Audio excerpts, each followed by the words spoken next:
el Admiral Graf Spee desarrollaban además una autonomía de combustible de aproximadamente 20.000 kilómetros que reponían en alta mar a través de barcos petroleros que actuaban como bases en continuo movimiento. Para preservarse de los buques de guerra aliados, los acorazados no debían adoptar un comportamiento agresivo, sino que debían actuar como buques fantasmas, hundir al enemigo antes de que éste diese parte de su posición y perderse en la inmensidad del océano hasta su próxima aparición. La Marina alemana había fabricado solo 3 barcos de este tipo: el Deutschland, el Admiral Scheer y el Admiral Graf Spee, pero ninguno de ellos debía entrar en contacto con embarcaciones enemigas hasta que no se hubiese declarado formalmente la guerra. 3 meses fuimos antes del inicio de la guerra al mar. Navegando ida y vuelta para allá, para acá, ahí llegando en Blausta, Nosotros estábamos en alta mar ya, porque nosotros salimos el 21 de agosto del año 38. ¿No? Así que cuando empezó la guerra estaba en alta mar ya. Nosotros teníamos esta esperanza que se va a arreglar todavía, ¿no? Pero el 13 de septiembre Inglaterra y Francia nos declaran la guerra. Al amanecer del 1 de septiembre de 1939, tropas alemanas cruzaron la frontera con Polonia, llevando adelante la invasión al país vecino. Debido a los acuerdos de mutua defensa, los británicos y los franceses comenzaron a elaborar diversos planes para evitar una nueva guerra mundial. Hitler realizó una oferta de paz con poca convicción, a la vez que ordenó a sus oficiales la preparación del ataque a los Países Bajos y Francia. 3 días más tarde, Gran Bretaña declaró la guerra al Tercer Reich. Pocas horas después, Francia siguió el mismo camino. Aunque el presidente de los Estados Unidos, Franklin Roosevelt, prometió mantenerse al margen de los sucesos, los norteamericanos terminarían interviniendo en la lucha contra los nazis.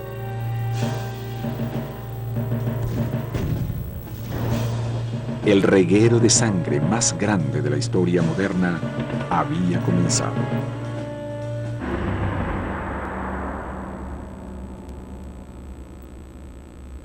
Durante los siguientes 6 años, la humanidad se sumergiría en las profundidades de la miseria y el horror.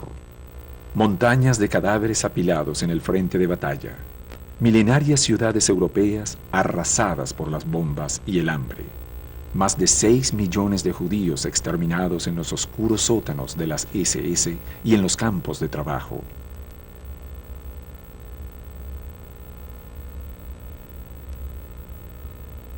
Minorías compuestas por opositores políticos, comunistas, gitanos, negros y homosexuales, perseguidos y asesinados. Cientos de miles de seres humanos muertos o mutilados por las bombas atómicas arrojadas en Hiroshima y Nagasaki. Después de la declaración de la guerra, el comandante recibe una orden directa de Hitler que le prohíbe atacar hasta que no le sea indicado especialmente. Tengo entendido que había pasado ya el Ecuador cuando recibe la orden de comienzo de las hostilidades. El 26 de septiembre de 1939, el capitán del Graf Spee, Hans Langsdorff, dio la orden de corregir el rumbo hacia el Atlántico Sur. Su destino final serían los mares del sur, bajo la imperceptible línea del Ecuador, de donde el acorazado alemán jamás regresaría. El 30 de septiembre de 1939, el Admiral Graf Spee dio su primer golpe a la flota aliada. En las inmediaciones de la costa de Pernambuco, al noroeste de Brasil, cerca del extremo más oriental de Sudamérica, hundió al carguero británico Clement.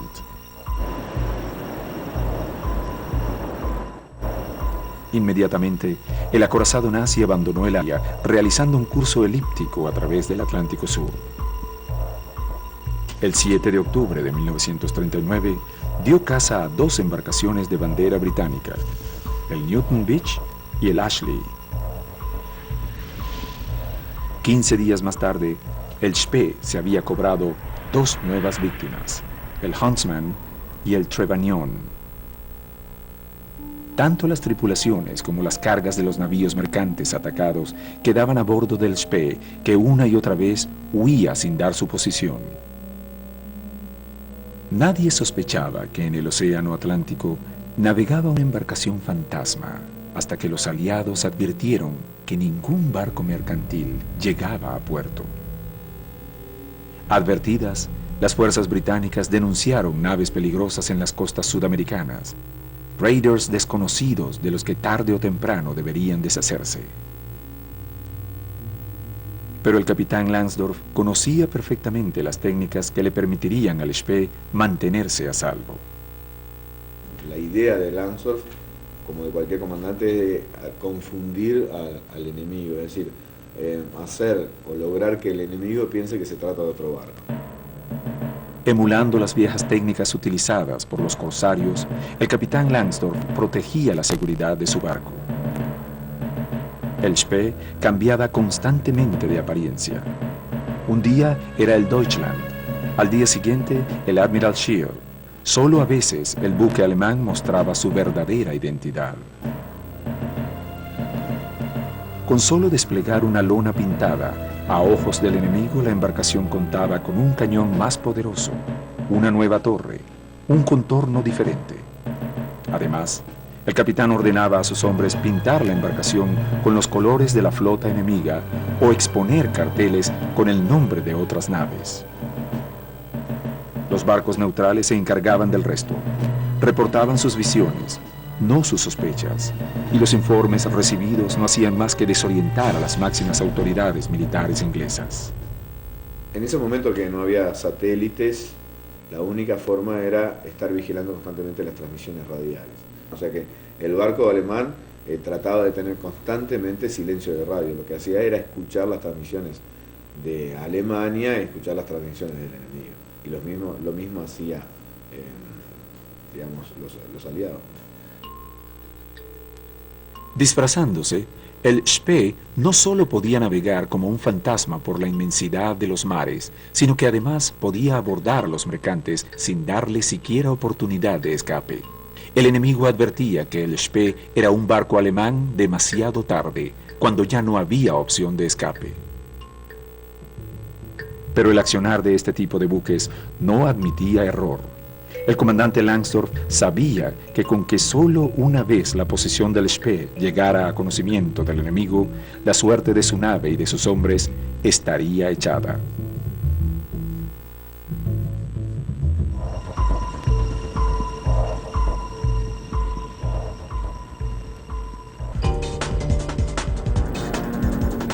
A comienzos de la Segunda Guerra Mundial, Londres soportaba terribles bombardeos y un bloqueo naval destinado a evitar la recepción de los insumos necesarios para afrontar la contienda bélica. Como sabía que el enfrentamiento con la flota submarina del Tercer Reich sería arduo y demandaría mucho tiempo, Winston Churchill, primer ministro británico, ordenó concentrar todas las fuerzas de la Royal Navy en combatir la flota de superficie. Con este fin, se destinaron fuerzas especiales de combate a distintos puntos estratégicos del planeta. Las turbulentas aguas del Atlántico Sur estaban vigiladas por la denominada Fuerza de Caza G, cuya función principal era defender el tránsito marítimo comercial británico de la amenaza de los buques alemanes. La zona más protegida por la Fuerza G era la desembocadura del Río de la Plata, donde se producía el 40% de los alimentos que consumían los británicos. Su función era vigilar precisamente que no aparecieran, en este caso, buques que atacaran el comercio y por supuesto del Río de la Plata salía una gran cantidad de buques mercantes que todavía no estaban organizados en convoyes, realmente eran buques aislados, pero que llevaban, por ejemplo, carne y alimentos al Reino Unido. La flota que solventaba esta actividad estaba compuesta por 2 cruceros pesados, el Cumberland y el Exeter, secundados a su vez por 2 cruceros livianos, el Ajax y el Achilles. Cabe destacar que pese a que desde la Primera Guerra ya eran utilizables portaaviones, por problemas políticos, Alemania no poseía ninguno. Y esto limitó muchísimo la actividad de la Fuerza de Superficie alemana, a tal punto que virtualmente en los 2 primeros años queda fuera de combate en su totalidad. Pero la tranquilidad deseada por el almirantazgo inglés en la zona se veía seriamente amenazada. La inseguridad sobre las posiciones de los raiders y el desconocimiento sobre la cantidad de embarcaciones que operaban realmente en el Atlántico Sur dificultaban la tarea. El plan del capitán Langsdorff y el accionar de su nave comenzaban a tener resultados. En el alto mando de la Marina inglesa surgían voces de protesta. Alguien debía detener a las embarcaciones que ponían en peligro la posición aliada en el extremo sur del continente americano. Ese hombre sería el capitán de la fuerza, Henry Harwood.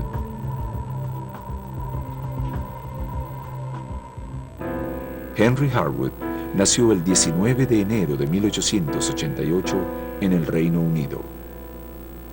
Cuando apenas tenía 12 años, Harwood ingresó a la Marina Británica como grumete.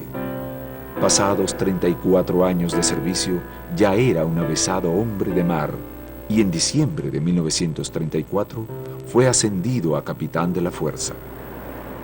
Enviado a custodiar el Atlántico Sur, el astuto marino inglés se convirtió en el primer capitán aliado en destruir embarcaciones nazis en la Segunda Guerra Mundial. Harwood era un táctico, inclusive sabiendo que se encontraba cerca o que podía en algún momento enfrentarse con un barco del estilo de Graf Spee, había desarrollado ciertas tácticas, nos había preparado un posible combate. El compromiso del capitán inglés no era sencillo. Debería encontrar a los barcos que actuaban como corsarios y una vez hallados, debería hundirlos. Por los informes de inteligencia recibidos, Harwood sabía que el alcance de los cañones de los acorazados de bolsillo era mayor que el de los navíos que tenía a su disposición. Si el enemigo se mantenía a distancia de tiro, sus fuerzas no podrían atacarlo. El armamento del Spee constaba de 3 tipos de cañones de calibres distintos. La artillería principal, es decir, 6 cañones de 28 centímetros. Tenían a su vez una artillería mediana de 4 cañones de 15 centímetros. Disparaban una granada muy veloz a una distancia aproximada a los 17 kilómetros. Y finalmente tenía un sistema de armas antiaéreas, pero permitía también atacar objetivos de superficie. Inclusive con esa artillería hundieron varios barcos. Ajeno al movimiento de las tropas de tierra alemanas que silenciosamente marchaban al frente de batalla y de las fuerzas aliadas que día a día concentraban poder, el Spee continuaba con su incesante vagabundeo por los mares del sur. Como hombre de experiencia, Langsdorff conocía bien el peligro que implicaba para su autoridad el deterioro del espíritu de camaradería entre sus hombres. Por eso, otorgaba periódicamente tiempo de descanso y ocio a la tripulación. En los barcos siempre es una conexión muy humana, no militar como en la tierra, porque los 1000 y más hombres viven juntos en un lugar muy reducido y de otra manera solo se puede vivir. Se avecinaba la hora de poner a prueba la fortaleza de su barco y de sus hombres.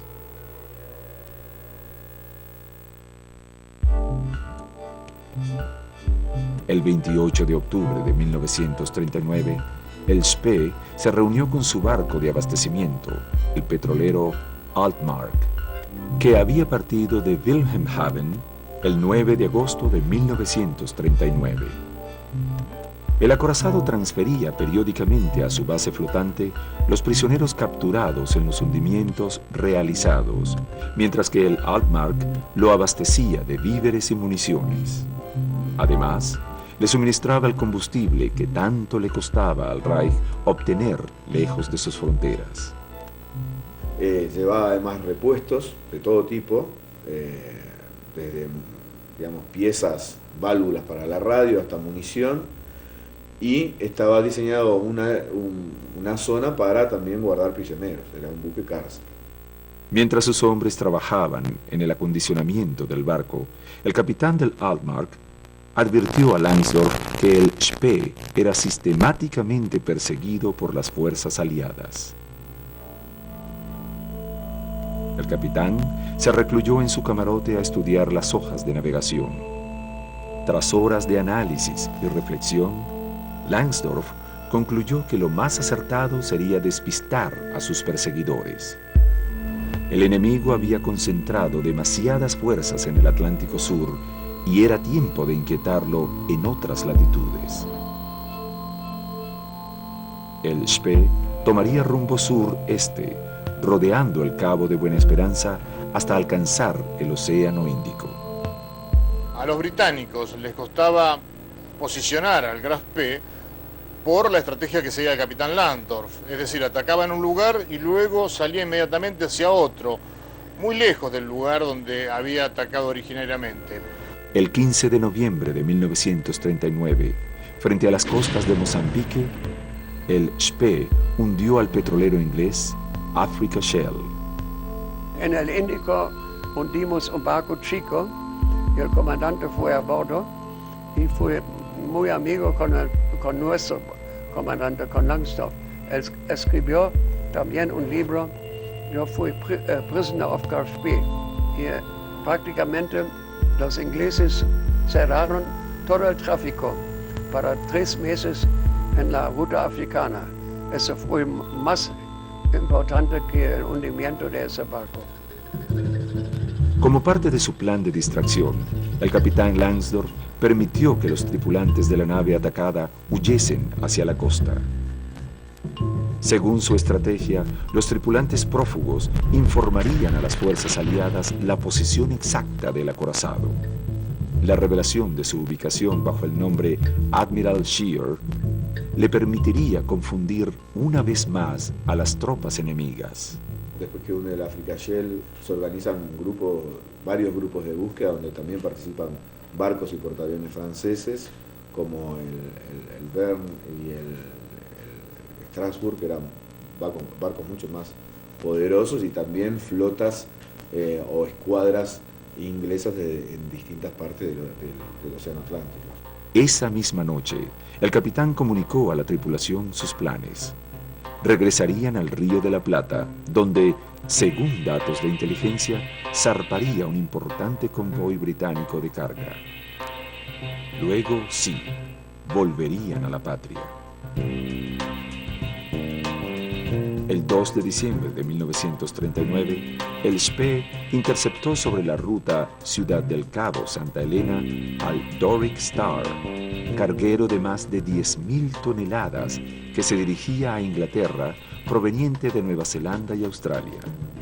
El Graf Spee vino con una bandera francesa y ellos pensaron que nosotros somos franceses, un barco francés, y aceleramos hasta 400 metros más o menos, y entonces cambiamos la bandera en la bandera alemana y mandamos al mismo tiempo un bote donde un oficial sacó los papeles del barco y cerramos oficina para mensajes.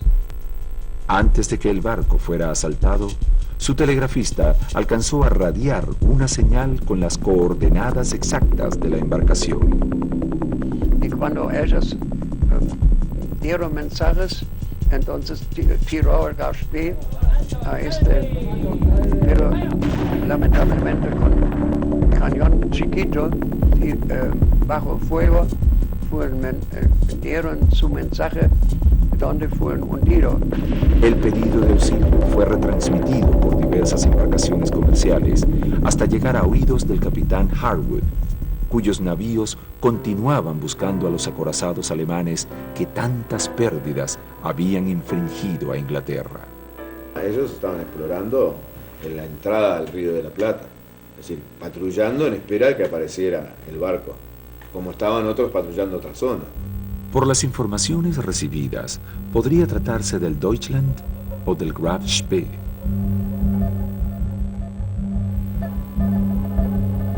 El 6 de diciembre de 1939, el Admiral Graf Spee se reunió con el Altmark para realizar las operaciones rutinarias de carga y descarga de combustible y prisioneros.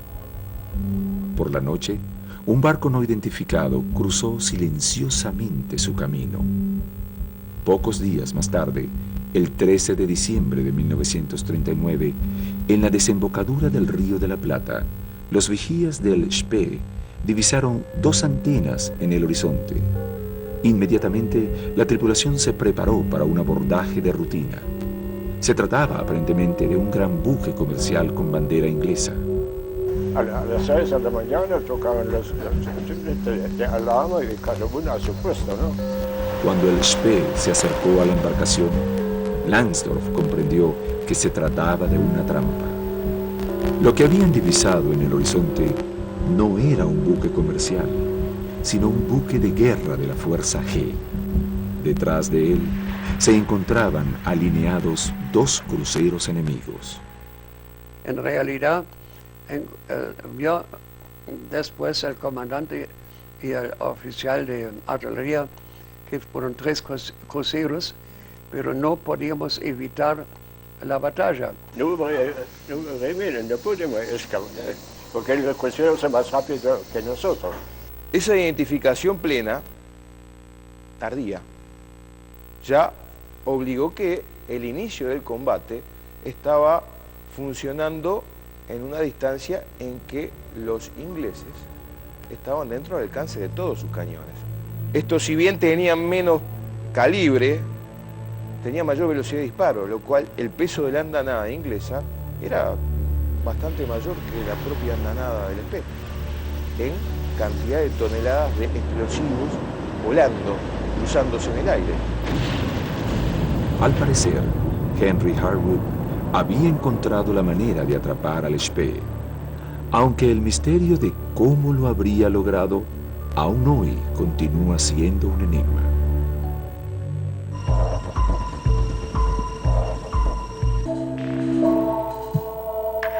Hacia finales de diciembre de 1939, los enfrentamientos de fuerzas navales constituían uno de los puntos estratégicos claves de la contienda mundial. Las pérdidas de la Royal Navy sumaban por entonces aproximadamente 748.000 toneladas, mientras que las bajas del Tercer Reich se encontraban cerca de las 300.000 toneladas de registro bruto. Durante 113 días, los esfuerzos del almirantazgo inglés por capturar al Spee habían sido infructuosos. Pero repentinamente, todo había cambiado. ¿Cómo había sucedido? ¿Cómo habrían llegado los ingleses al encuentro del Spee en la inmensidad del océano Atlántico? Hay una pobre inteligencia alemana y una excelente inteligencia inglesa. Estos acontecimientos son los que propician ese encuentro no fortuito de un buque que estaba eludiendo barcos de guerra británicos y unos barcos de guerra británicos que su misión era justamente cazar al corsario. No sabían exactamente en qué posición o cuándo aparecería el barco, inclusive según las declaraciones de algunos tripulantes al principio, cuando les informaron que se trataba del Spee, no lo creyeron. Recién después, cuando pudieron identificar plenamente la torre de combate y a su vez el Spee realiza los primeros disparos, se ve que se trata de un barco con artillería muy pesada. Pero de cualquier forma, no existe una casualidad en el hecho que los 3 buques fueran exactamente a la desembocadura del Río de la Plata. Y no existe tampoco una casualidad en el hecho que los 3 buques estuvieran entrenando entre Río de Janeiro y el Río de la Plata las reglas del encuentro táctico entre el Spee y esa flota. Aunque el golpe asestado al acorazado alemán siempre ha sido atribuido al genio y a la intuición militar de Henry Harwood, tripulantes del Spee, sobrevivientes de la batalla, aseguran que el hilo que habría seguido el capitán de la Fuerza G para capturar al acorazado alemán habría sido otro. Nosotros hundimos un barco en la costa africana, la Dorexstar, a la noche, en la Tairoa en la mañana. Entonces él sabe por tiempo que el Gaspé tenía una velocidad de 15 millas y él unió los 2 puntos y amplió ese rumbo, y entonces fueron el 12 de diciembre antes del Río de la Plata.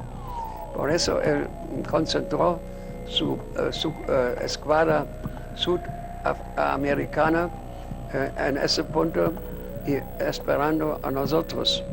Y nosotros vinimos efectivamente un día más tarde. De este modo, la flota inglesa se habría acercado concéntricamente al circuito más caudaloso del tráfico comercial de la región, hacia donde, según la información radiada, se dirigía la nave. Pero esta no es la única teoría que intenta explicar el misterio. Las nuevas investigaciones desestiman también la explicación clásica. Habiendo transcurrido una semana desde el misterioso encuentro nocturno, el Spee podría encontrarse en un lugar indeterminado, en un círculo de más de 1500 millas náuticas de radio. ¿Cómo encontrarlo allí? Existen varias teorías respecto de por qué Langsdorff decía acercarse al Río de la Plata. Una de ellas es que el almirantazgo, decíamos, la inteligencia británica plantó mensajes falsos en el último buque que captura el Spee, anunciando que un convoy de barcos va a salir de Montevideo, del Río de la Plata, y Langsdorff decide dirigirse ahí para tratar de cazar ese convoy. Eso es algo dudoso desde el punto de vista que difícilmente dejaran información tan valiosa cuando se tiraban los documentos por la borda y se evitaba que el enemigo obtuviera esa información. En realidad es un misterio hasta el día de hoy cómo realmente Harwood encuentra en medio del océano al Gaspé. Sin embargo, la movilización general de la Fuerza G se produce luego de la captura de un vapor alemán denominado Usukuma, que había partido de Bahía Blanca y que es capturado por los ingleses el 6 de diciembre de 1939. Según estas nuevas hipótesis, elaboradas en base al descubrimiento de barcos hundidos en el Río de la Plata, los ingleses no solo sabían hacia dónde se dirigía el acorazado, sino que además conocían el punto exacto donde arribaría. Cualquier análisis de los acontecimientos y movimientos de la Fuerza G así lo demuestran. El elemento que los nuevos investigadores proponen para resolver el misterio es la captura de un barco del servicio de espionaje del Tercer Reich. Al parecer, en la madrugada del 6 de diciembre de 1939, a poco de dejar el puerto de Bahía Blanca, la Fuerza G habría capturado al rompedor de bloqueos nazi Usukuma. Poco se sabe lo que sucedió con la tripulación, pero sí que a partir de ese momento se producen una serie de movimientos estratégicos, como por ejemplo el desplazamiento del crucero pesado Cumberland desde el lugar donde se captura el Usukuma hacia las Islas Malvinas, mientras que el resto de la fuerza se dirige hacia un punto específico dentro del Atlántico donde se produce la batalla al encontrarse con el Gaspé. Aunque la tripulación alemana habría logrado hundir su propia embarcación antes de que el Usukuma se perdiera en el fondo del mar, los ingleses habrían obtenido documentación confidencial. Además, habrían logrado apoderarse de un beneficio más importante, la máquina Enigma. Durante el transcurso de la Segunda Guerra Mundial, La máquina Enigma se había convertido en un instrumento fundamental de comunicación. Su principal utilidad radicaba en la codificación y decodificación de los mensajes radiotelegráficos enviados entre las tropas. Con esta herramienta en su poder, las fuerzas inglesas contaban con un arma sumamente poderosa que torcería el rumbo de los acontecimientos. El 10 de diciembre de 1939, pesqueros marplatenses encuentran balsas a la deriva. En ellas, el único superviviente era un pequeño gatito. Luego del encuentro de estas balsas, la Marina Argentina recibe la información que los tripulantes habían sido capturados por los ingleses, que habían logrado hundir el barco, pero que, entre otras cosas, habían obtenido la posición del Grasp y sobre todo la máquina Enigma. Una vez en poder de este sistema, los ingleses radiaron al capitán Langsdorff información falsa, diciendo que poseían combustible que se iban a encontrar en un punto determinado del océano. Y todo indica, por la posición en los planos de guerra y por la misma forma en que se presentó la batalla, que el Grasp acude a un lugar de encuentro donde, en lugar de encontrar a este barco de abastecimiento que era el Usukuma, que a su vez trabajaba para la Abwehr, se encuentra con la flota británica. De este modo, las nuevas teorías afirman que con el radiotelegrafista del rompedor nazi detenido, Harwood habría logrado obtener las señales que indicaban que el acorazado Graf Spee debía encontrarse con el Usukuma y otras embarcaciones alemanas. El sitio establecido estaba a pocas millas de Punta del Este, en la costa uruguaya, donde el Spee sería abastecido. Y el hecho que por primera vez permite conocer esto es que los planos de la batalla hechos por los propios ingleses muestran que el rumbo que llevaba el Spee en el momento de ser interceptado, contrariamente a lo que todo el mundo piensa, que navegaba desde el Atlántico hacia la costa, por el contrario estaba navegando desde la costa de donde provenía hacia el Atlántico. Pero sea por la voz de alarma del misterioso barco nocturno, por la intuición del capitán Harwood o por la delación de los tripulantes del barco espía, lo cierto es que la flota de la Fuerza G alcanzó la posición exacta donde finalmente arribó el Spee. Como la flota inglesa precedió en horas a su rival, Harwood ordenó a sus embarcaciones practicar exhaustivamente las maniobras de pinza, única táctica posible para vencer al acorazado alemán. Luego, disfrazó los cruceros de su flota, emulando las características físicas de los buques cargueros. La venganza del capitán Henry Harwood había comenzado. La táctica inglesa es tratar de alcanzar al barco, dañarlo de manera decisiva, de tal manera de que disminuya su velocidad y lograr seguirlo hasta que aparezcan los hermanos mayores que lo terminen de rematar. Eso considero que Langsdorff lo tenía claro y que en cierta forma no había escapatoria. La noche del 12 de diciembre de 1939, los tripulantes del Graf Spee permanecieron al acecho de embarcaciones enemigas en el punto máximo de concentración del tráfico mercantil del Río de la Plata. Aunque llevaba rumbo oeste, la ausencia de tráfico obligó a la nave a virar y tomar rumbo opuesto. A las 5:56 horas del 13 de diciembre de 1939, un vigía de control del barco alemán informó la visión de 2 puntas de mástil en el horizonte. Un instante más tarde, el resplandor de la aurora interrumpió su visibilidad. El capitán Langsdorff ordenó mantener el rumbo, confiando en que se trataba de naves en tránsito comercial a quienes podrían dar caza. Y cuando vimos 2 mástiles a la mañana, yo veía eso contra el sol que fue levantándose. El comandante pensó que era el crucero Ajax, que sabíamos que fue protegiendo los barcos antes del Real Plata. Pero después aparecieron más. A las 6 horas, El Spee recuperó la visión de la embarcación, pero no se trataba de una nave comercial como habían supuesto, sino de 3 unidades de guerra británicas, el crucero Exeter y 2 destructores que lo secundaban, el Ajax y el Achilles.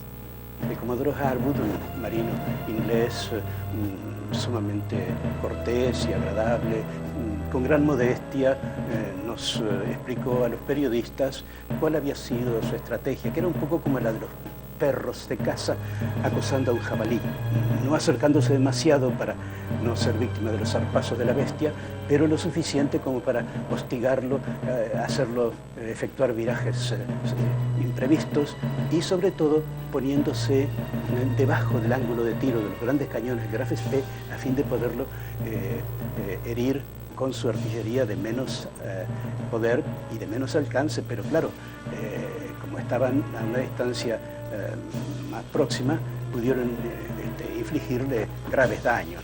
La regla teórica de encuentro del Spee con los cruceros era exactamente al revés. Combatir lo más lejos posible, utilizando la ventaja del alcance de su artillería principal y el radiotelémetro. Cuando Langsdorff tomó conciencia de la maniobra efectuada por el enemigo, ya era tarde. Se encontraba al alcance de los cañones de los barcos ingleses. El Admiral Graf Spee había perdido la única ventaja real que poseía: mantener distancia del enemigo. Tras largos meses de navegación en alta mar, el Graf Spee tendría que enfrentarse por primera vez a un terrible combate. Comenzaba la monumental batalla del Río de la Plata.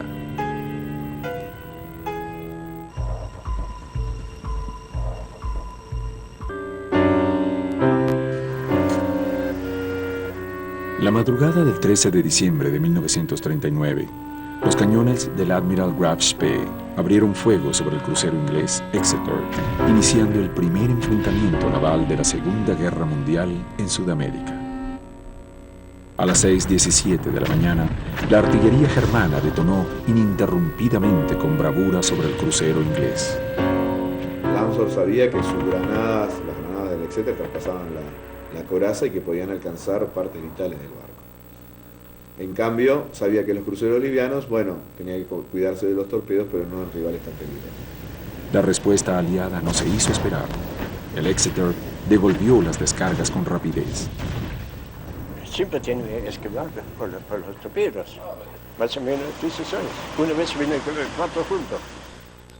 Mientras tanto, el Ajax y el Achilles practicaban una maniobra de pinzas que lentamente cercaba al Spee entre 2 flancos.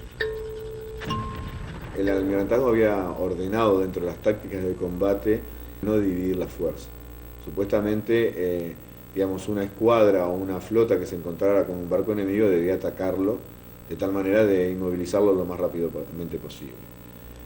Harwood, sin embargo, conociendo la artillería con que contaba el Spee y la capacidad de sus barcos, se decide a utilizar otra táctica. Y es precisamente la que utilizó: obligar al Spee a dividir su artillería y a su vez moviendo rápidamente a los barcos de tal manera que los cálculos para el llevar adelante los disparos tuvieran que ser cambiados constantemente. Se acercaron tanto que en determinado momento los alemanes tiraron hasta con su artillería antiaérea. Por lo tanto, en ese sentido, el encuentro táctico evidentemente corre con una ventaja total de parte del mando inglés, sin duda alguna. La ferocidad del contraataque británico sorprendió a Langsdorff. El Spee recibió impactos que dejaron un boquete por encima de la línea de flotación y diversos daños adicionales. Mi marido estaba en la antiaérea. Bueno, allí estaba él con, creo que eran 14, 15. Y de un saque se murieron, no sé si 9. No, fue desastroso. La presión de explosión de una granada tiró al suelo al capitán del Spee, que sufrió una conmoción cerebral perdiendo el conocimiento. Un comandante debe ir en la posición acorazada de proa, de tal manera que no corra peligro de ser herido. Sin embargo, él, para tener una visión más completa del combate va en la parte más expuesta, que es directamente abajo de donde está el telémetro. Muchos heridos y aquí en el hombro cayó mucha sangre y el capitán, el primer oficial tomó el mando. Sin embargo, Langsdorff se recupera rápidamente y le dice a Diggins: todavía no ha llegado el momento. Es decir, Diggins no alcanza la posición, pero asigna a ese evento un cambio de conducta de Langsdorff. Langsdorff ya, como él dice, que no toma decisiones tan inteligentes, y es a partir de ese momento en donde decide entrar a puerto. Es un juicio que personalmente no comparto, ya que Langsdorff es un marino de carrera y difícilmente, por haber sido herido, puede tomar decisiones en base a los miedos que pueda tener o que le hayan provocado esas heridas. Poco después, Hans Langsdorff se recuperó y retomó el mando del acorazado. Para deshacerse de la encrucijada, el capitán ordenó tomar rumbo oeste. Su estrategia consistiría en atacar desde babor a la embarcación mayor, mientras desde estribor, utilizando los cañones de 15 centímetros, haría frente a los cruceros livianos. El encuentro fue planteado con un acercamiento violento a gran velocidad por los ingleses y un intento por abrir fuego y abrir distancia de los alemanes, pero siempre socavado por la mayor movilidad que tenían los buques ingleses. Entonces, el encuentro fue limitado así. Los ingleses elegían dónde tirar. Los alemanes tiraban donde se encontraban. Tras el primer golpe de batalla, el Exeter quedó fuera de combate. Las instalaciones de comunicaciones, el sistema de control de tiro y los cañones mayores habían sido destruidos. El crucero británico no tuvo más alternativa que abandonar el campo de batalla, perdiéndose entre la neblina y las cortinas de humo que lanzaba para cubrir su retirada y evitar ser hundido. El combate frente al Exeter fue una tormenta de fuego que se abatió sobre el Exeter. Quizás el buque se salvó por la razón de que todos los combates fueron acercándose y el duelo entre el Exeter fue realizado a corta distancia. Por lo tanto, no le permitía vuelo al proyectil, sino que eran vuelos prácticamente rasantes. Y pude escapar porque el río Plata no fue lejos, que pude ir al fondo del río Plata y fue reparado, que pudo flotar nuevamente y alcanzó con poca velocidad las Malvinas. El resto del combate se realiza entre los cruceros ligeros ingleses. A las 7 de la mañana, el Graf Spee dejó atrás la zona de combate, seguido por el Ajax y el Aquiles, que cubrían la retirada del barco dañado. Por entonces, el campo de batalla estaba cubierto de humo y la visibilidad era escasa. Los ingleses seguían a nosotros en gran distancia y después se acercaron y tiraron nuevamente a nosotros. Después recibieron algunos impactos de los cañones grandes de nosotros que fueron muy cerca de sus barcos, entonces se retiraron y no hicieron más. Hasta aquí, desde el punto de vista militar, la victoria era del Spee. Aparentemente su buque estaba en buen estado. Sus torres de disparo funcionaban a la perfección. Había dejado fuera de combate al buque enemigo de mayor poder militar y los dos navíos ingleses restantes se encontraban con parte de su armamento principal dañado. Nosotros no sentimos casi nada, ¿no? Solamente cuando terminó, vinimos arriba, entonces vimos los caídos, los heridos y todo, ¿no? No sentimos nada. No, se está preparado para esto y está tan ocupado que no pensó en nada que hacer su trabajo. Miedo no se tiene. La opinión de la gran mayoría de historiadores e investigadores coincide en que en aquel momento Langsdorff debería haber ordenado el abandono de la zona a toda máquina. Por el contrario, el Spee continuó navegando a 250 grados rumbo a la costa suramericana. ¿Qué habría motivado esta decisión? Uno puede cuestionarse a qué puerto debió haber ido el barco. Sin dudas, debe haberse internado o haber pedido reparaciones en Mar del Plata o en Bahía Blanca. Estos puertos le hubieran permitido, sin ningún tipo de inconvenientes, haber reparado el barco y poder salir a alta mar y no encerrarse en un río que, como todos sabemos, carece de profundidad para esa nave. En el momento que se toma la decisión de entrar en un puerto, una de las teorías sostiene que el jefe de máquinas le indica al capitán Langsdorff que han sufrido un daño grave y que es necesario entrar a puerto inmediatamente. Entonces Langsdorff pide información al oficial encargado de eso sobre qué puerto tiene agregado naval. Y el puerto que tiene agregado naval es Montevideo. Y no podíamos alcanzar más que Buenos Aires o Montevideo. Pero Buenos Aires fue difícil por la ruta del Río Plata y nuestro barco tenía más metros de profundidad que el Río de la Plata. Por eso el comandante decidió ir a Montevideo, aunque él sabía que los ingleses tenían mucha influencia en Uruguay. También hay quienes alegan que el comandante Langsdorff habría interceptado emisiones radiales del enemigo que anunciaban la llegada de buques de guerra a la zona de combate. La decisión ir a Montevideo fue decidida por nuestro comandante y los ingleses no tenían ninguna influencia. Otros afirman que el Spee tenía las instalaciones regeneradoras de combustible y de aceite lubricante dañadas. Los impactos de los cruceros livianos no hicieron nada, pero de la Exeter sí. Las granadas, las pocas granadas de Exeter hicieron daño y destruyó este aparato de limpieza de combustible para los diésel. El Spee recibía combustible de Danmark en un estado en que no podía ser directamente inyectado a los motores. Debía ser purificado mediante un barrido con vapor que era generado por esta caldera.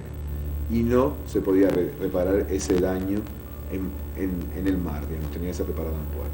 Estaba embarcando agua, por prueba, adentro de la propia estructura.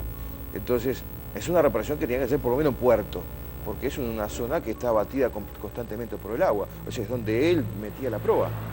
O sea, que ¿cómo iba a soldar a alguien con un andamio cuando estaban en la mitad del Atlántico, cabeceando y metiendo la proa en el agua y incrustando la proa incluso con características de mar y tiempo mediano? Y después recibió daños en el telémetro de 10,5 de la cofa de combate, que era el telémetro principal, que tampoco podían ser reparados. Otros asignan esa actitud a una decisión de Langsdorff de atender a sus heridos y enterrar a los muertos. Consideró en ese caso también la presencia de la tripulación, integrada por la mayoría por gente muy joven, y que bueno, no tenía sentido sacrificar, según las mejores tradiciones de la Marina alemana, a una cantidad de gente que no iban a lograr ningún éxito, no podían dañar los barcos, no podían hundir ningún barco más. Pero los defensores de las nuevas teorías desestiman estas ideas, argumentando que los motores del Spee no habían sido dañados y que por el contrario, siguiendo los planos de la batalla y los testimonios de los testigos que cronometraron su marcha, el acorazado alcanzó una velocidad superior a los 24 nudos. No quedan dudas que hay una anomalía en las explicaciones históricas dadas hasta ahora sobre la batalla del Río de la Plata en cuanto a que el barco no tenía municiones o que tenía averías en sus máquinas. Esto ha quedado demostrado perfectamente por documentación que hoy obra a disposición de todo el mundo, de que la nave poseía municiones suficientes, ya que de hecho, 12 horas después de la batalla, seguía utilizando sus cañones mayores de 280 milímetros para mantener a distancia a la fuerza británica que, aunque de alguna manera seriamente averiada, aún lo perseguía. Otra anomalía desde el punto de vista histórico representa, por supuesto, el hecho de haberse internado en Montevideo. Bajo ninguna circunstancia es admisible que luego de ganar la batalla desde el punto de vista bélico, deba el barco dirigirse hacia un puerto enemigo. o por lo menos no afín ideológicamente. Según estas investigaciones, el Spee tenía municiones suficientes, motores intactos y cañones aptos para la batalla. ¿Qué había sucedido entonces a bordo del acorazado? ¿Por qué, habiendo destruido a su principal contrincante y teniendo a los cruceros livianos seriamente tocados, el capitán Langsdorff había resuelto internarse en el puerto de Montevideo y condenar al Spee a un encierro del que jamás saldría?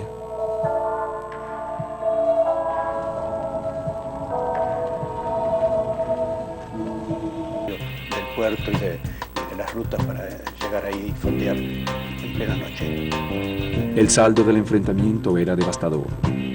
37 tripulantes del Spee habían resultado muertos y 57 se encontraban gravemente heridos.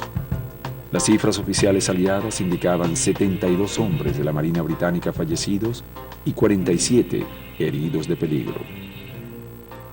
Estábamos de reunión de tipo Boy Scout, algo lo que hacíamos en aquel entonces, ¿no? Y llegó alguien y nos dijo eso, que había una batalla allá afuera con un barco alemán, que era el Graf Spee. Bueno, imagínense la revolución, estábamos nerviosísimos todos. Cuando fuimos a casa, claro, en aquel entonces no había televisión, no había nada, bueno, esperamos el diario del día siguiente y bueno, ya estaba en puerto. Entonces fuimos allá a ver el barco. De la batalla en sí, nos despertamos los uruguayos sabiendo que aquí en el puerto había un acorazado de bolsillo. Alemania era como un fantasma que estaba ahí, ¿no? Y todos los periodistas alquilamos lanchas para darle vueltas alrededor, tomar fotografías y tratar, desde luego, de entrevistar a alguien. Pero el capitán Langsdorff nunca se prestó a una entrevista de prensa, así que nunca pudimos hablar con él. Según las leyes internacionales, un buque podía permanecer en puerto neutral el tiempo necesario para reparar su embarcación, pero no podía rearmarse para la guerra. Uruguay era un país neutral, aunque Gran Bretaña tenía una gravitación económica muy importante en el manejo de la nación. Era la única potencia compradora de sus productos y administraba con sus capitales los medios de transporte, las fábricas y los astilleros de todo el país. En esos momentos no teníamos así una conciencia muy clara de estar viviendo un momento histórico, pero sí había temores no expresados, pero seguramente muy presentes en el subconsciente, de los peligros que podíamos correr por nuestra posición tan firme, ¿no? Uno de ellos era el hecho de tener ese barco armado con esa artillería que podía fácilmente destruir la ciudad de Montevideo con 3 o 4 andanadas, ¿no? No sé si esa alternativa se planteó alguna vez, no podría afirmarlo, pero el hecho es que teníamos ahí un corsario que había hundido a cantidad de barcos en el Atlántico y que estaba ahí con sus cañones intactos amenazando a Montevideo. Había admiración por la tecnología alemana, pero esa admiración como una espada que tiene 2 filos. Un filo es la admiración y el otro lado es el temor. A las 3:30 de la madrugada del 13 de diciembre de 1939, cuando aún presentaba heridas frescas en su rostro, Langsdorff bajó a tierra para entrevistarse con el embajador alemán en Montevideo, Otto Landmann, y con el ministro de Asuntos Exteriores de la República Oriental del Uruguay, Alberto Guani. El capitán pidió 30 días para restablecer la navegabilidad del barco. El plazo permitiría el arribo de submarinos nazis a la desembocadura del Río de la Plata. Solo así, el Spee tendría posibilidades de romper el bloqueo de las embarcaciones británicas que a 3 millas de la costa, en el límite establecido por las leyes internacionales, se reagrupaban y cubrían cualquier intento de fuga. El gobierno uruguayo formó una comisión investigadora que inspeccionaría el estado mecánico del Graf Spee. Las averías se podían ver. A proa tenían un rumbo muy grande sobre la línea de flotación. Ya no se veía el avión porque lo habían arrojado al mar, y disparo de artillería menor. Los representantes aliados, encabezados por el embajador inglés en Montevideo, Mr. Millington Drake, presionaron a la comisión, asegurando que la nave del Tercer Reich estaba en condiciones de abandonar el puerto. Según sus informes, tras la batalla, el Spee había recorrido 300 millas a 25 nudos. Desde Berlín, el almirante Erich Raeder, jefe de operaciones navales del Tercer Reich, transmitió a su embajador en Montevideo, Otto Langmann, los deseos de Adolf Hitler de que el Spee permaneciera en Montevideo el tiempo suficiente hasta ser reparado.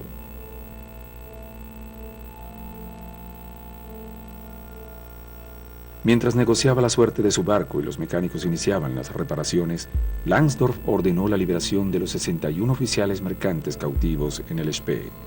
Envió a 50 de sus tripulantes heridos al hospital de la ciudad y organizó un funeral en tierra para los soldados alemanes muertos en batalla.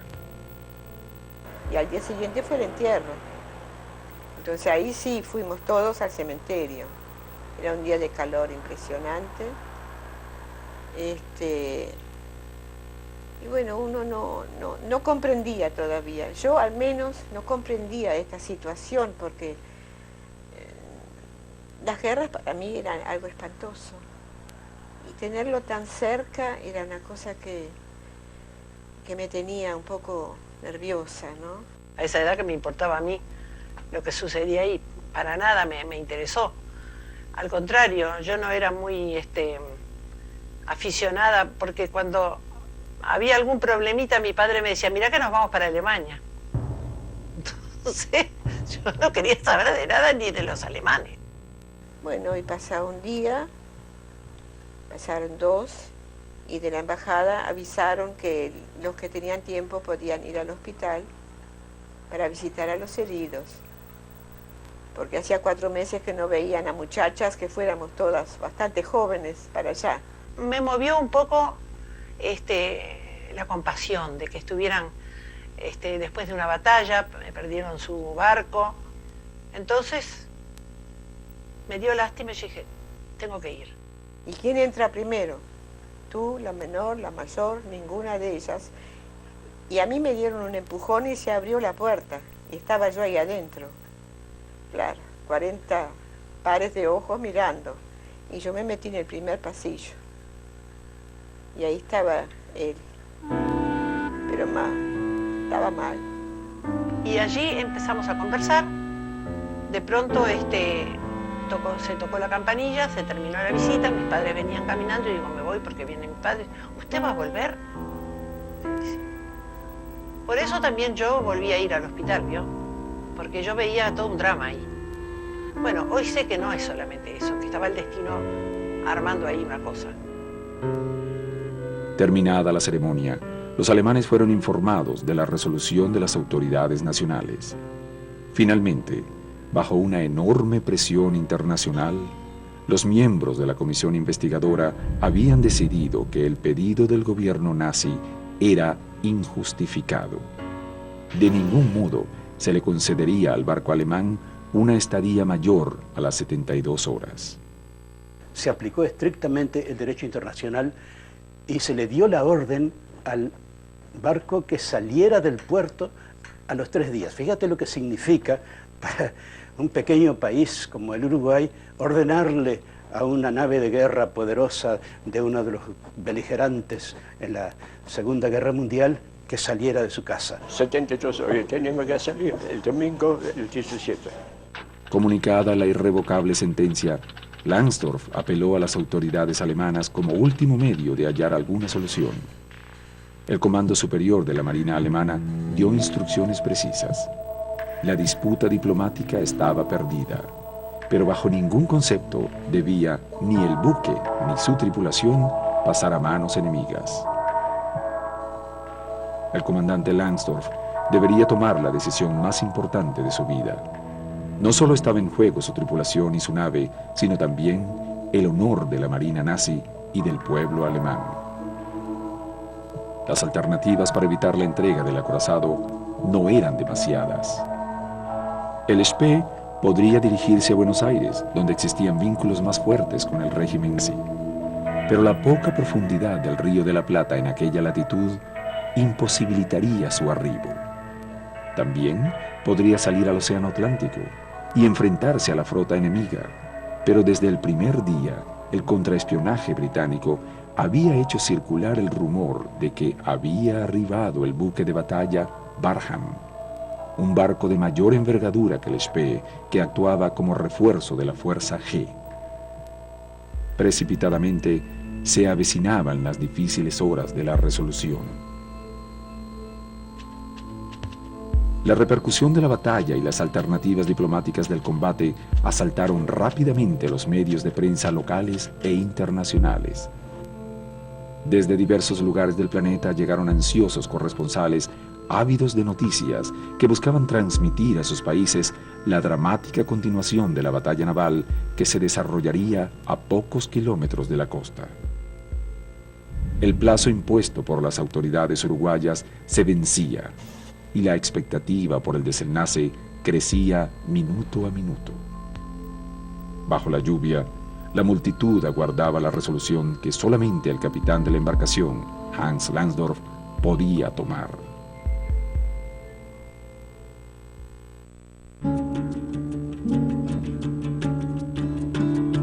La mañana del 17 de diciembre de 1939, Henry Harwood, a bordo del Ajax, fue informado de un intenso movimiento en el puerto. Al parecer, gran parte de la tripulación abandonaba el Graf Spee. El capitán británico supuso que su adversario saldría con algunos voluntarios a romper el cerco y rápidamente ordenó una alerta máxima. Pasadas las 5 de la tarde, el Admiral Graf Spee hizo una inmensa bandera nazi, levó anclas y comenzó a navegar lentamente, abandonando el puerto de Montevideo. Detrás suyo viajaba el mercante alemán Tacoma, que transportaba gran parte de la tripulación del Spee. Hans Langsdorff había tomado la decisión. Una hora después, el acorazado arribó al límite de las aguas internacionales y redujo su velocidad. Y digo yo que toda la población de Montevideo estaba concentrada en la Rambla y en las terrazas de los edificios. Yo personalmente estaba en la terraza del edificio donde estaba el diario El País, en la Plaza Libertad, y de ahí con largas vistas pudimos presenciar todas las operaciones, ¿no? A las 6:15 de la tarde, cuando la multitud agolpada en las costas aguardaba con emoción el desenlace de la batalla y sus enemigos se preparaban para el combate final, el Graf Spee se estacionó a la vista de todos y explotó.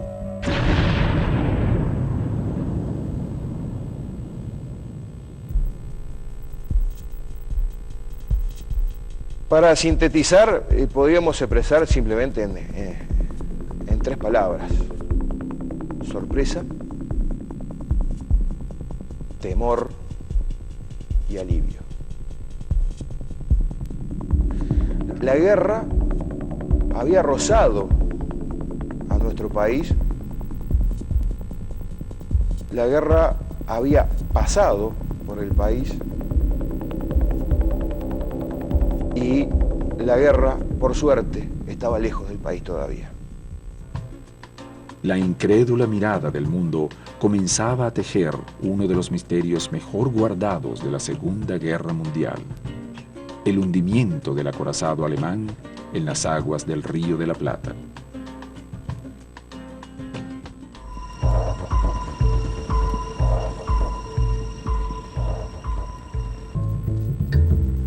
Al atardecer del 17 de diciembre de 1939, desde la orilla del Río de la Plata, más de 500.000 personas asistieron a la explosión del poderoso acorazado alemán. Es difícil difícil. Y es nuestra casa. So, para mí, lógicamente, fue mi casa para 3 años. Para otro, pero fui responsable, funcionaba la explosión. Por eso fui en un lado fui triste, en otro lado fui contento que funcionaba. Lógicamente pensamos que ganamos esta batalla. La euforia se apoderó inmediatamente de los hombres de la Marina Británica. Por sus méritos en la batalla, su capitán, Henry Harwood, fue inmediatamente promovido a contraalmirante. Desde la cubierta del Tacoma, la tripulación alemana observaba incrédula la desdichada suerte del barco que durante meses había sido su hogar. Y después quedó todo esa ruina, aquel magnífico ejemplo de la más avanzada tecnología moderna, reducido a una ruina ahí que se hundía lentamente en el barro. Algo tremendamente dramático. Pero, ¿cómo se explicaba que el Admiral Grubbs B hubiese explotado solo, sin enfrentarse con el enemigo en medio del Río de la Plata? Acorralado, sin escapatoria posible, Hans Langsdorff había decidido hundir su barco. De este modo, siguiendo las exigencias de Berlín, el capitán preservaba su nave y su tripulación de los brazos enemigos. Solamente sabemos que el buque no pudo caer en la mano del enemigo, ¿no? Así que lo último era para un día, ¿no? Así fue.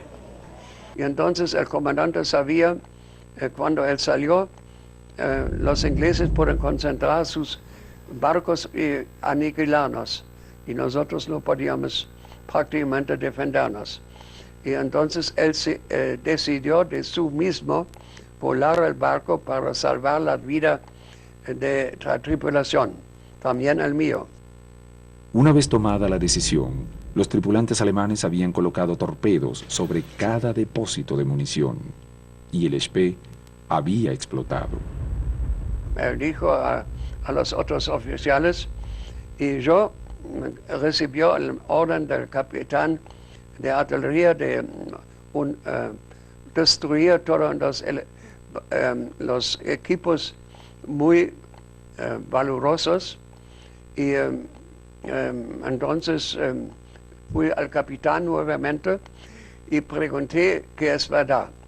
Y él me dijo, sí, es verdad. Entonces, con mis hombres destruí con granadas a mano y todos los instrumentos antes de la voladura, y hizo la voladura también con las cabezas de torpedos que teníamos.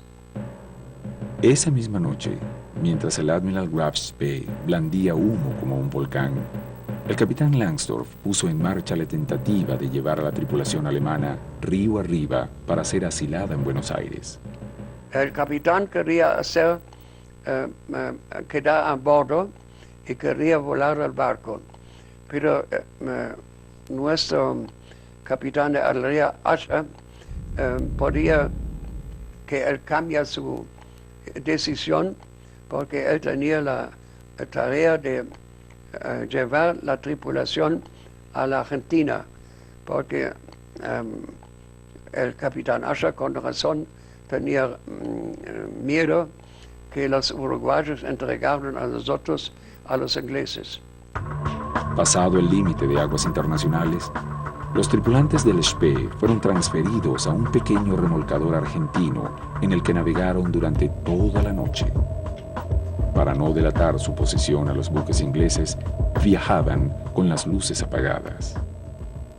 Y llegamos el 18 de diciembre a las 11 más o menos a Buenos Aires. El lento amanecer en el Río de la Plata descubrió Buenos Aires a los exhaustos navegantes. En el puerto, la numerosa comunidad alemana en Argentina aguardaba a sus compatriotas con pequeñas ofrendas de bienvenida. Recibidos por sus compatriotas, los tripulantes fueron trasladados al hotel de inmigrantes. La gran mayoría de los oficiales fueron ubicados en el Hospital de la Inmigración. La prensa internacional presionó al comandante alemán para obtener respuesta a las interrogantes que la opinión pública planteaba. ¿por qué había hundido el barco cuando prácticamente había ganado la batalla? Aunque desde aquellos días infinidad de teorías se plantearon sobre el accionar del capitán Hans Langsdorff, las nuevas informaciones obtenidas mediante el análisis de fotos y testimonios proyectan una luz sobre el misterio. La hipótesis más fuerte asegura que el Spee se encontraba aparentemente en perfectas condiciones porque en realidad tenía un problema que no era visible. Carecía de combustible. Se ve que la línea de flotación demuestra que el acorazado había perdido su propio peso. ¿Qué era lo que había pasado? No tenía mucho combustible.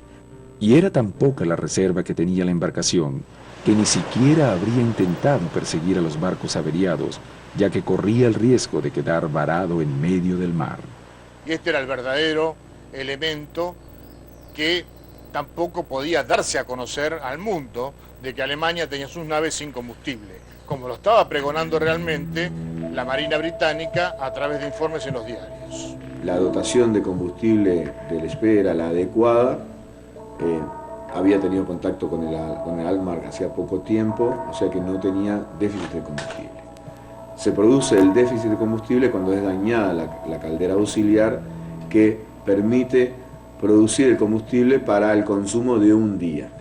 En el momento en que es dañada la caldera, el buque tiene combustible para 16 horas a velocidad de combate. Enterado del hundimiento del Usukuma, único proveedor de combustible posible, la única alternativa viable había sido la llegada a Montevideo. Pero en Uruguay, conseguir el combustible necesario le había sido imposible. Los errores de Langsdorff no habrían sido militares ni estratégicos, sino que la falla habría estado en el sistema precario oficial de abastecimiento alemán que habría dejado sin combustible al Spee. Pero haber reconocido esto habría significado reconocer que el Tercer Reich tenía pies de barro, que no tenían bases ni combustibles para la guerra. La derrota de Hitler sería entonces cuestión de tiempo. Langsdorff jamás podría explicar su decisión final.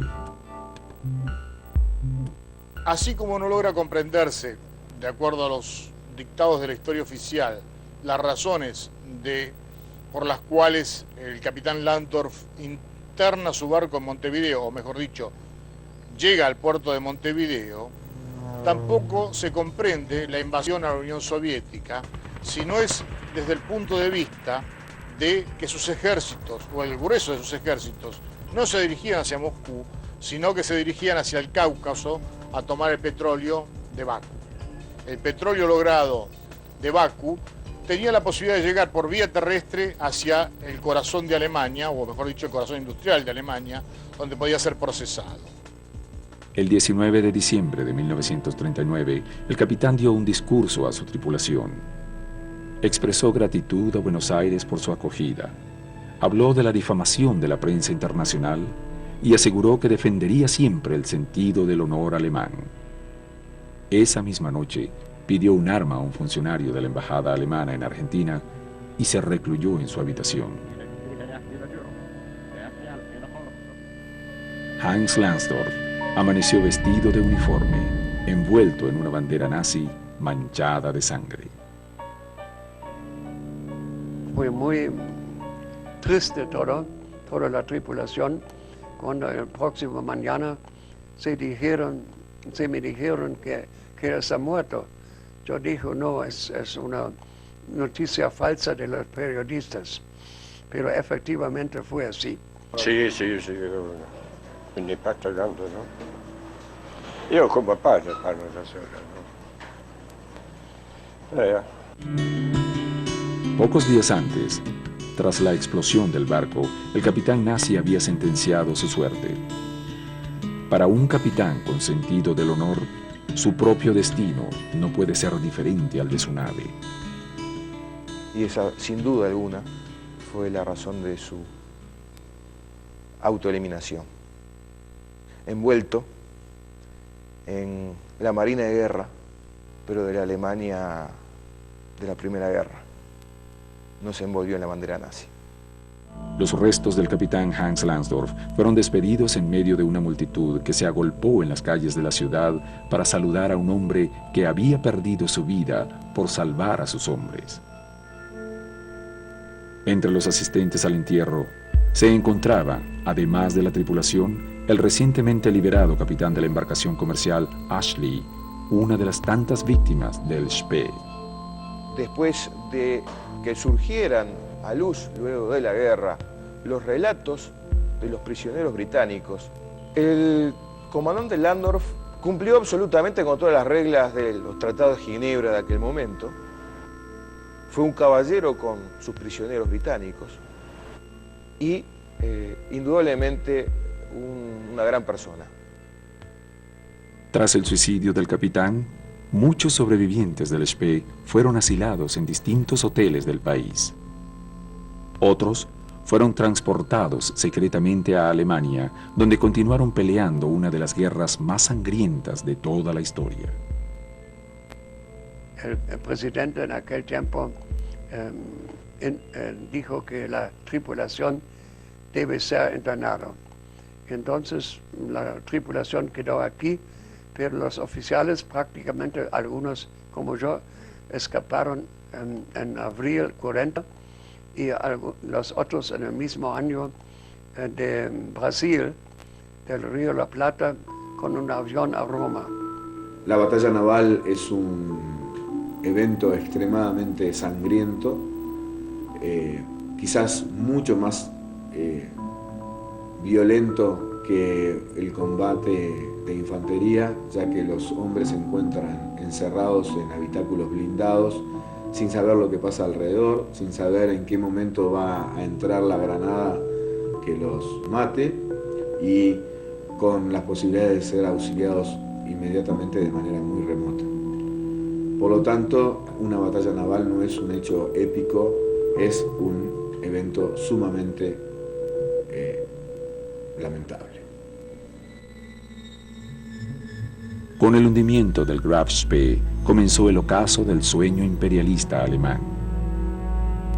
El 27 de mayo de 1941, un año y medio después del hundimiento del Spee, las fuerzas aliadas interceptaron y acabaron con el acorazado Bismarck, que según informaciones aliadas también había perdido sus reservas de combustible. Inmediatamente, el Führer dictó la orden de desactivar la flota de superficie que tantos inconvenientes le había dado y solventar el uso de la flota submarina. La estrategia militar planeada por Winston Churchill de centralizar sus ataques a las fuerzas de superficie nazi había tenido resultados decisivos para los intereses aliados. El sistema de abastecimiento alemán se encontraba seriamente deteriorado. El 22 de junio de 1941 comenzó la invasión alemana a la Unión Soviética. La operación tenía como principal objetivo la búsqueda de petróleo caucásico, único modo de sostener en funcionamiento la maquinaria de guerra que el Führer había creado. Pero la resistencia soviética, sostenida en los acuerdos con los británicos y los norteamericanos, determinó el principio del fin del Tercer Reich y de la Guerra Mundial.